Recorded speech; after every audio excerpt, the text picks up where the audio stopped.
I ruined my family's life after they sided with my golden sister who cheated with my BF. Alright, so this is going to sound like some crazy drama, but it's 100% what happened, and yeah, I don't regret it one bit. This all went down about 10 years ago when I was 19. Back then, life was pretty good, or at least I thought it was. It was around the holidays, which usually meant I'd get to see all my family, but this particular Christmas, everything just fell apart. So picture this. I was dating this guy named Nick. He was my first real boyfriend, and I thought we were pretty solid. You know how it is with your first love, you just assume it's gonna last forever. We'd been together for almost 2 years, and yeah, I was crazy about him.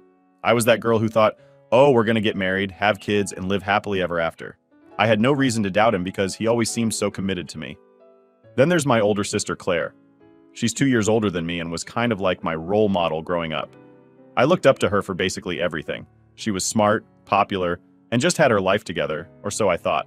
We used to hang out a lot too, so when Nick and I started dating, I introduced him to her pretty early on because, I wanted them to like each other. Big mistake. But I'll get to that in a minute.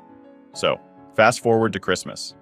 My family had this big get-together planned, but the vibe was weird from the start. I couldn't put my finger on it, but something felt off, especially with Claire. She was acting kind of distant, and Nick was being, I don't know, sketchy, like, just not himself. My gut was telling me something was up, but I didn't want to believe it. I mean, you don't expect your own sister to be shady, right? Anyway, a few days after Christmas, I found out exactly what had been going on. And when I say found out, I mean I literally walked in on them. Yeah, I walked into Claire's room to borrow her hair straightener or something, and there they were, Nick and my sister, making out like two teenagers at prom. My heart just stopped. It was one of those moments where time kind of freezes, you know? Like, you can't believe what your eyes are seeing. I didn't even say anything at first. I just stood there, staring at them, trying to process what was happening. I mean, what do you even say in a situation like that? They didn't notice me for a good few seconds, but then Nick looked up and froze. Claire did too, and the look on her face? She looked like a deer in headlights. There was no denying what was going on. It was right there in front of me. My boyfriend and my sister. I just remember feeling this wave of anger, sadness, and shock all at once. My chest felt tight, and I thought I was going to throw up. I managed to choke out something like, "Are you serious?" And then I just bolted out of the house. I didn't know where I was going, I just needed to get out of there. My mind was racing, and my heart was shattered. The two people I trusted the most had stabbed me in the back, and I didn't know how to handle it. Later that night, my parents found me. I'd been sitting in my car for what felt like hours, just crying and trying to make sense of everything. When they knocked on my window, I thought, finally they're here to comfort me. But no, they didn't. Instead, they told me to calm down and think rationally. Rationally? Seriously? They tried to convince me that these things happen and it's just a guy. But it wasn't just about Nick. It was about Claire, my sister, betraying me in the worst way possible. They kept saying things like, family is family, you have to forgive her. Like, what the hell? How was I supposed to forgive her for this? I was furious. I felt like I had been tossed aside, like my feelings didn't even matter. It got even worse when Claire had the nerve to come to me and say, "I'm sorry, but we didn't mean to hurt you. Nick and I just have feelings for each other." Feelings for each other? Are you kidding me? They'd been sneaking around behind my back and now they were in love? I couldn't even look at her.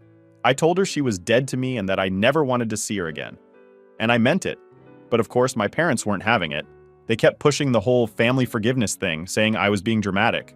My dad actually told me to grow up. My own dad. It felt like I was losing my entire family in one go. I couldn't believe they were siding with her. It was like I didn't matter at all. I'd lost my boyfriend, my sister, and now my parents too. I was alone. For months, I didn't know how to cope. I was depressed and just numb. I stopped talking to everyone. I'd go to work, come home, and just stay in bed. I'd cry until I couldn't anymore. The only person I really had during that time was my best friend Sam. She was the one who made sure I was eating, made sure I was getting out of bed, but it wasn't enough. I couldn't shake the feeling that I was worthless, like maybe they were right and I was just being dramatic. Eventually, it all got too much for me. One night, I just broke. I didn't see a way out of the pain, and I thought the only way to make it stop was to end it. So I wrote this long letter explaining everything, about Claire, about Nick, about how betrayed I felt by everyone, and I scheduled it to post on Tumblr after I was gone. Then I swallowed a bunch of pills, laid down, and just waited for it all to be over. But Sam, being the amazing person she is, found me. She called 911, and I guess they got to me just in time because I woke up in the hospital the next morning. I was groggy and confused, but I was alive. They put me on suicide watch after that, and honestly, it was the best thing for me at the time. I needed help. I needed to be away from everything and everyone who had hurt me. My grandparents were the only ones who visited me while I was there. Not my parents, not Claire, just my grandparents. They didn't try to force me to forgive anyone. They just sat with me, let me talk, and actually listened. They saved me in more ways than one. They picked me up when I got discharged and took me to live with them. I cut off everyone else, and for the first time in months, I felt like maybe I could start to heal. So after I got out of the hospital, like I said before, my grandparents took me in. I can't even explain how grateful I am for them. They didn't try to force anything, didn't push me to talk about stuff if I wasn't ready. They were just there for me. I was still struggling a lot mentally, but for the first time, I felt like I had some kind of support system. But even though I was safe and in a better environment, the fallout from everything was just getting started. See, I had completely cut off my parents and Claire. I blocked them on everything. Facebook, Instagram, my phone, all of it. I didn't want to hear a single word from them. I was done. They didn't care about me when I needed them, so why should I bother? But while I was trying to heal and move on, my best friend Sam was out there, pissed off on my behalf. She was fuming about what happened and wasn't going to let them off the hook so easily. I didn't know it at the time, but Sam was planning her own little revenge. One day, out of nowhere, she texted me like, "I did something, but I think you'll like it." And I was like, what did you do? She goes, "Don't be mad, but I shared your note. The one you posted on Tumblr, I made sure everyone saw it." I was kind of shocked at first. Like, I didn't want to air my dirty laundry to the world, you know? But the more I thought about it, the more I was like, screw it. If they didn't care about how they made me feel, why should I care if people know what they did? And when I say Sam shared it, I mean she tagged my parents, Claire, and Nick in the post and called them out. She went full savage mode. The post went viral within our little circle. Sam had over 1,000 friends on Facebook, and people started sharing it like crazy. I had no idea how many people knew about what happened until I started getting texts from random high school friends, old coworkers, even people I barely knew. Everyone was coming out of the woodwork to tell me how messed up my family was, how much they felt for me, and how they couldn't believe Claire and Nick did what they did. But that wasn't even the craziest part. It wasn't just people I knew who were mad. It was people they knew. My mom had this reputation in her church as being this perfect, wholesome lady. And when people in her congregation saw what happened, they were furious. They actually kicked her out of the church. Like, straight up told her she wasn't welcome anymore because of how she treated me. Imagine getting excommunicated from your own church over something like that. I heard she tried to apologize or explain herself, but nobody wanted to hear it. She got labeled a hypocrite, and that was it for her social life. My dad? He lost a ton of his friends too. They were disgusted by how he sided with Claire and how he told me to just get over it. Some of his closest friends just straight up cut him off. People saw him as this cold, heartless guy, and they didn't want to be associated with him anymore. And Claire? Oh man, Claire got it the worst. I don't even know how she managed to leave the house after what Sam posted. People were calling her a homewrecker, a backstabber, you name it. Some of her closest friends ditched her, said they didn't want anything to do with someone who would betray their own sister like that. I heard she got into arguments with people in public, like at the grocery store, because people would recognize her and call her out. I'm not gonna lie. Part of me was happy to hear she was getting what she deserved. It was like the universe was finally giving her a taste of what she'd done to me. Nick wasn't off the hook either. His family is super religious. Like, go to church every Sunday religious. And when they found out what he'd been doing with Claire behind my back, they freaked. His parents sent him away to some retreat or something to find God again. He was gone for months. And when he came back, he and Claire had broken up. I don't know the details, but I can guess. He probably couldn't handle all the backlash, and it drove a wedge between them. Good riddance. During all of this, I was just trying to focus on myself. My grandparents had gotten me into therapy, and I was starting to make some progress. It was slow, but I was getting there. I wasn't interested in what was going on with my family or how miserable they were. At least that's what I told myself. But deep down, hearing about how their lives were falling apart kind of felt like justice. Like, they finally understood what they put me through. It was messed up, but I'd be lying if I said it didn't feel good. One day, though, my grandma sat me down and said, "Your mom tried to call. She wants to talk." I just rolled my eyes. Why would I want to talk to her now? She didn't care before, so why does she care now? My grandma just nodded and said, "I know, honey, but I wanted you to know." I thought about it for a second. Was I curious? Yeah, a little. Did I care enough to actually reach out? Absolutely not. My mom had made her bed and now she had to lie in it. I wasn't about to give her the satisfaction of thinking she could just come back into my life after everything she did. It wasn't just my mom trying to reach out either. Claire had sent me a message on Instagram. Yeah, I forgot to block her there. She was trying to apologize, saying how sorry she was and how she never meant to hurt me. I didn't even read the whole message. I just deleted it and blocked her. I had nothing to say to her. In my eyes, she was still dead to me. After that, things started to quiet down. The frenzy around Sam's post eventually died down, and people stopped talking about it. But the damage was done. My parents were basically social pariahs. Claire had to move to another town because she couldn't handle the constant reminders of what she'd done. Nick was gone, out of my life for good. And honestly, I was fine with that. Living with my grandparents was the best thing that could have happened to me. They gave me space to heal, and they didn't pressure me to forgive anyone. I started to feel like myself again, like I could actually move on from everything. But I wasn't naive. I knew the pain of what my family had done would always be there, somewhere in the background. It was like a scar. It would fade over time, but it'd never fully go away. I didn't need them, though. I had my grandparents, I had Sam, and for the first time in a long time, I felt like I was building a life that was actually mine. Update 1. So, after everything went down and the dust started to settle, you'd think life would just go back to normal, right? But it didn't, not even close. I was living with my grandparents, which was honestly the best thing that could have happened. But the whole mess with my family and Claire still weighed on me. I guess you don't just move on from that kind of betrayal easily. My therapist was really helpful during this time. She wasn't some miracle worker or anything, but she helped me figure out how to process the anger and sadness without letting it eat me alive. It's weird because even though I had completely cut my parents and Claire off, they still found ways to creep back into my thoughts. I would randomly start thinking like, how could they do this to me? How could my own family choose her over me?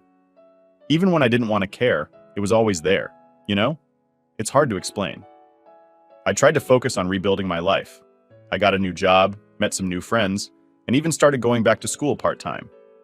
For a while, I was just doing whatever I could to distract myself. I wasn't trying to deal with any of the feelings I had toward my family. I thought that if I just kept myself busy, maybe I could forget about it all. But yeah, that's not how things work. So one night I was scrolling through Instagram, just mindlessly like you do, and I stumbled on a post from one of my cousins. I hadn't really kept in touch with that side of the family since everything blew up, but curiosity got the better of me. I clicked on the picture and there it was, a family reunion. Everyone was there smiling, having a great time, everyone except me. Now don't get me wrong, it wasn't like I wanted to be at that reunion. There's no way in hell I would have gone, even if they begged me. But seeing that picture made me realize just how much I'd been cut out of their lives. It was like I didn't exist anymore. My family had gone on without me, and they didn't seem to care. It was like I'd been erased. That hit me harder than I thought it would.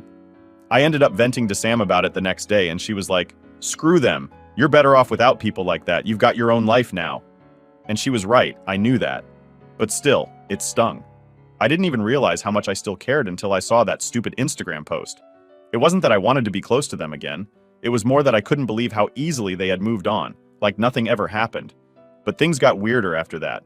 About a week later, my dad called. Yeah, my dad, the same one who told me to grow up and take back Claire after everything she'd done.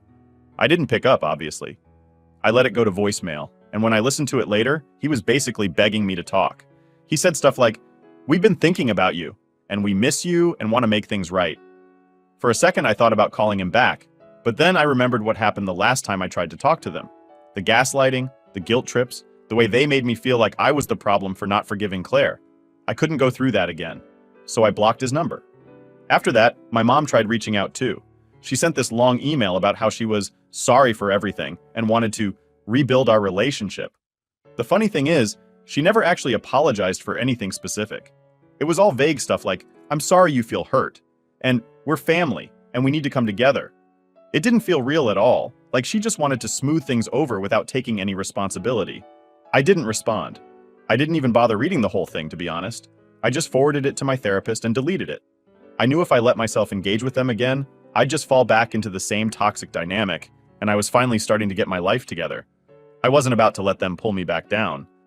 It's crazy how much cutting off toxic people can change your life. Once I finally let go of the idea that my family would ever be there for me, things started to get better. I mean, it wasn't perfect or anything. I still had bad days, but I was free. No more worrying about what they thought of me. No more bending over backwards to make them happy. It was just me, living my life, doing my own thing. But then, something happened that really messed with my head. One day, I was at the grocery store, just minding my business, and who do I run into? Claire. Yeah, Claire. I hadn't seen her in over a year, and I didn't plan on it either, but there she was, standing in the produce section, looking just as shocked as I was. We just kind of stood there, staring at each other for a minute. I was about to turn around and walk out, but then she came over to me. She started talking really fast, like she was desperate to get everything out before I could leave. She was crying, saying how much she regretted everything, how she missed me, how her life had fallen apart since I cut her off. Honestly, I didn't know what to say. I was angry, but I also felt this weird sense of pity for her. She looked terrible, like life had really knocked her down.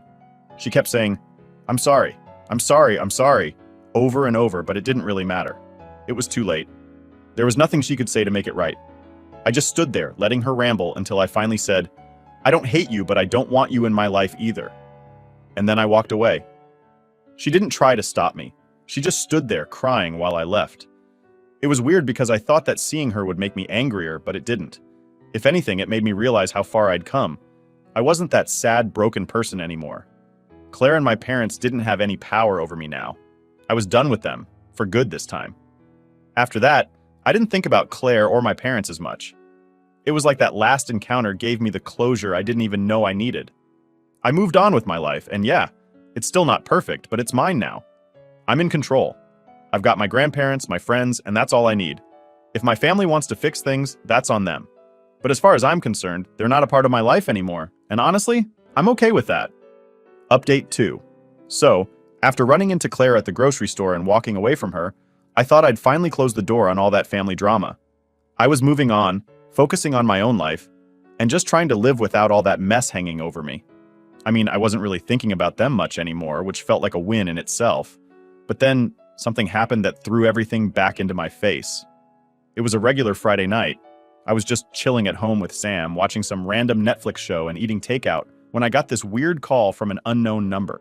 Now, normally, I wouldn't even bother answering unknown numbers, but something in me just said, pick it up. So I did. On the other end was this guy. He was kind of shaky and didn't introduce himself right away, which immediately made me think it was a scam or some telemarketer. But then he says, "Hey, it's Nick." Nick, as in my ex. I hadn't heard from him in years, not since his family shipped him off to find Jesus or whatever after the whole thing with Claire. I didn't even know what to say. Part of me wanted to just hang up, but curiosity got the better of me. So I'm like, "What the hell do you want?" He hesitates for a second and then goes, "I need to talk to you. It's important." Important after all this time? I wasn't buying it.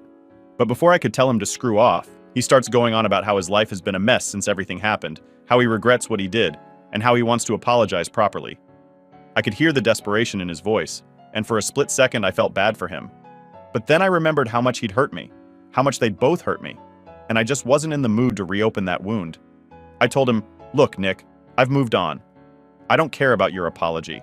Whatever happened between you and Claire or whatever regrets you have, that's on you. I don't want anything to do with it." I was ready to hang up when he said something that made me freeze. He said, "It's not just about me and Claire. There's something you don't know." I was like, "What do you mean?" He goes, "I'm not the only one who betrayed you. Your family, there's more to the story."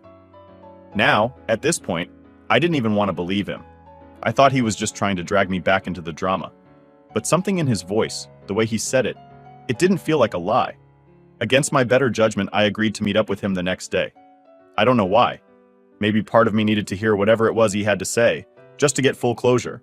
Or maybe I was just curious. Either way, I was about to walk into something I wasn't prepared for. The next day we met up at a coffee shop. I hadn't seen Nick in so long, and when I did, he looked different. Like life had chewed him up and spit him out. He was thinner, had bags under his eyes, and just looked worn down. Part of me wanted to feel sorry for him, but the other part remembered how he betrayed me, so I kept my guard up. We sat down, and there was this really awkward silence for a minute. I could tell he didn't know how to start. Finally, I was like, "You said there's something I don't know, so just say it." He took a deep breath and started talking. And what he told me, well, it completely blindsided me. Apparently, my parents knew about Nick and Claire way before I found out. They'd known for months, maybe even longer. And not only did they know, but they actually approved of it. My mom had encouraged Claire to go after Nick because she thought we weren't compatible or whatever. She thought Claire would be a better match for him, and that I was being clingy with Nick. My own mother had been playing matchmaker behind my back, trying to set my boyfriend up with my sister. I couldn't believe what I was hearing. I felt like the room was spinning.